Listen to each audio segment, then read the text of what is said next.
Hello friends, welcome back my YouTube channel. I hope आप सब बहुत अच्छे होंगे और मैं भी बहुत अच्छी हूँ। तो फ्रेंड्स, ये ब्लॉग है होली वाले दिन का, यानी कि जिस दिन हम होली की पूजा करने जाते हैं ना, उस दिन का। तो मैंने पूजा वूजा की सारी तैयारी हो गई थी, लेकिन मेरी गुजिया नहीं बन पाई थी एक दिन पहले, क्योंकि मुझे टाइम नहीं मिला था।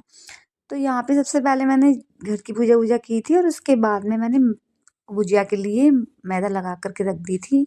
और साथ के साथ मैंने थोड़ी-सी सोन पापड़ी मुझे बनानी थी, चाट पापड़ी, उसके लिए मैंने थोड़ी-सी मैदा भी लगा कर रख दी थी। क्योंकि जब मैं फ्री होंगी तब तक थोड़ा-सा मैदा है वो भी अच्छे से रेस्ट कर लेगी। तो थोड़ा-सा जब आटा या मैदा हम जो भी लगाते हैं, थोड़ी देर 15-20 मिनट अगर वो रेस्ट करने के बाद हम बनाते हैं, तो वो थोड़ी-सी बहुत अच्छी से मतलब सॉफ्ट हो जाती है। तो यहाँ पे जो पापड़ी के लिए मैंने मैदा लगाई थी, उसमें मैंने थोड़ी-सी कसूरी मेथी, थोड़ा-सा नमक और थोड़ी-सी अजवाइन और थोड़ा-सा मोयन डाला था। और उसके बाद पानी में जब मैंने उसको घोला, तो उसी पानी में चुटकी भर के करीब मैंने डाल दिया था खाने वाला सोडा।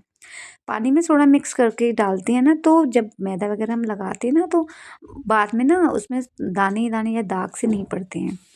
अब इसके बाद पूजा करने से पहले मैंने थोड़ी-सी गुजिया तो मैंने बना ली थी, और उसके बाद बाकी गुजिया फिर जब मैंने ये पापड़ी बनाई थी ना, उसके साथ में ही सेंक ली थी। अब पापड़ी के लिए मैंने छोटी-छोटी लोइयाँ तोड़ ली थी, और उसके बाद उनको फ़ोर्क से बीच में पूड़ी की तरह बेलने के बाद फ़ोर्क से बीच में इस तरीके से छेद कर लिया था, ताकि हम जब उनको सेकें तो उसमें मतलब वो फूले नहीं। और ये पापड़ी बना कर के आप 8-10 दिन स्टॉक करके भी रख सकते हैं, और जब भी आपको हल्की-फुल्की भूख हो या आपका कुछ भी चटपटा खाने का मन करे ना, तो आप ये चाट की तरह यूज़ कर सकते हैं। और जैसे हम गोलगप्पे की जो सौंठ पापड़ी वाली चाट खाते हैं ना, वो उस तरीके का टेस्ट आता है। तो आप एक बार ट्राई करके ज़रूर देखिएगा। तो यहाँ पे मैंने जो सारी पापड़ी थी वो सेक करके रख दी थी, और सिकने के बाद ना आप देख सकते हैं ना, ये बहुत ज़्यादा क्रिस्पी थी। और अभी तक ये रखी हुई है मेरे पास, कुछ बची हुई हैं, तो अभी भी ये क्रिस्पी ही हैं। तो फ्रेंड्स, एक रेसिपी बनकर तैयार होगी, तो आप भी एक बार ट्राई करके ज़रूर देखिएगा।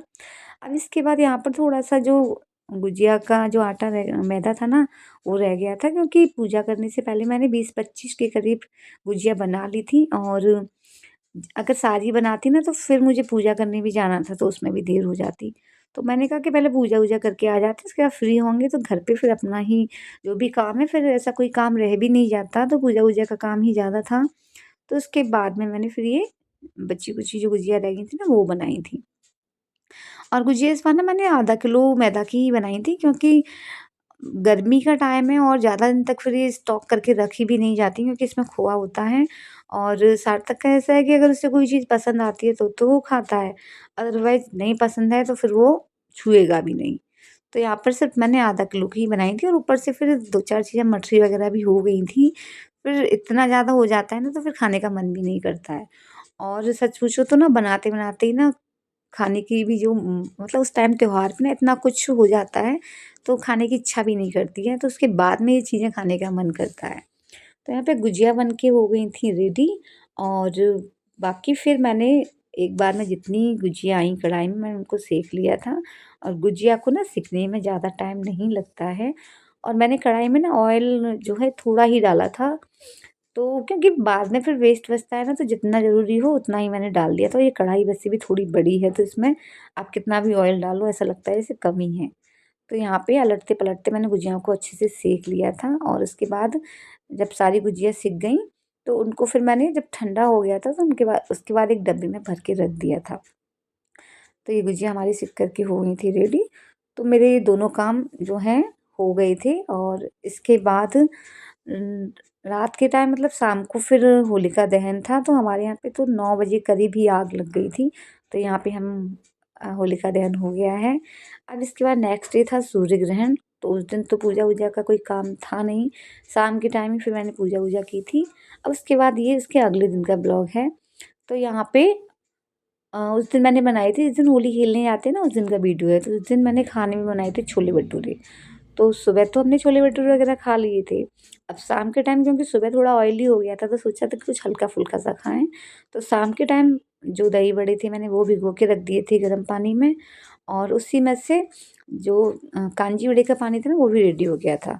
तो यहाँ पे मैंने अपने लिए और सार्थक के लिए जगह मतलब कांजी बड़े तैयार किए और सार्थक को ना कांजी बड़े बहुत टेस्टी लगी। उसने 2-3 बार लिया ये पानी। और मोस्टली ये चीज़ें वो कोई भी नई चीज़ ट्राई करो उसको थोड़ा-सा नाक मतलब नखरे ज़्यादा होते हैं उसके। लेकिन जब वो खाता है मैं उसको बोलती हूँ कि बेटा खा के देखो तब बोलता है कि मम्मी हाँ, बहुत टेस्टी है। तो यहाँ पे दही बड़ों को मैंने गर्म पानी में भिगो के रख दिया था तो थोड़े-से सॉफ्ट हो गए थे। अब शाम को हल्की-फुल्की भूख लग रही थी तो सार्थक तो चला गया था खेलने के लिए। तो मैंने यहाँ पे 5-6 पापड़ी ली और उन पे थोड़ा-सा दही, थोड़ी-सी मीठी वाली सौंठ और मीठी जो सौंठ है ना मैं हमेशा इमली से बनाती हूँ और उनको स्टॉक करके हमेशा मेरे फ्रिज में मिलती है। तो कम से कम मैं उसको ना स्टॉक करके 1-1 साल तक भी रखी रहती है तब भी वो उसका कुछ नहीं बिगड़ता है।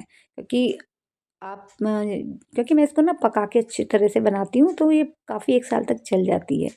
तो यहाँ पे मैंने तीनों तरह की जो दही और सौंठ और हरी मिर्च वाली चटनी थी वो डाली, थोड़े से मैंने इसमें डाले टमाटर और थोड़ी-सी जो मटर आती है ना सफ़ेद वाली उसको मैंने उबाल करके रख लिया था, तो थोड़ी-सी वो डाली। थोड़ा-सा मैंने भुना हुआ जीरा, काला नमक, सफ़ेद नमक और थोड़ी-सी मिर्ची और थोड़ा-सा चाट मसाला डाला और उसके बाद आप थोड़ा-सा चाहें तो नमकीन वगैरह, प्याज़ वगैरह जो भी आपको पसंद है वो डाल सकते हैं और ट्राई करके देखिएगा। ये जो पापड़ी वाली चाट है ना वाक़ई में बहुत टेस्टी थी। अब इसके बाद सार्थक आ गया तो घूम के तो उसको भी लग रही थी भूख, तो मैंने उसको बोला कि चाट पापड़ी चाहिए या कांजी बड़ा या फिर गुजिया, तो उसने कहा कि मतलब दही बड़ा खाना है उसको। तो मैंने उसके लिए दही बड़ा और उसी में उसने जो पापड़ी थी ना वो डलवा ली थी। और यहाँ पे वो बोल रहा था कि मम्मी मुझे ना थोड़ा-सा इसको तोड़ के दो, तो मैंने उसको बीच में से कट कर दिया था और ऊपर से उसको मैं जब भी कोई चीज़ देती हूँ ना तो मैं उसको पास में खड़ा कर लेती हूँ और पूछती हूँ कि इसमें क्या-क्या चीज़ें मैं कितनी डालूँ? क्योंकि अगर मैं कुछ चीज़ें अपने हिसाब से तैयार करूँ तो कहेगा आपने इसमें मीठी चटनी कम डाल दी है, ये वाली ज़्यादा डाल दी है। तो मैं पहले उसको पूछती हूँ, बाद में वो ज़्यादा मतलब कानून ना निकाले उसमें। तो यहाँ पे मैंने उसके लिए दही बड़ा रेडी कर दिया था और उसके बाद उसने ऊपर से इसमें 2 पापड़ी और डलवाई थी।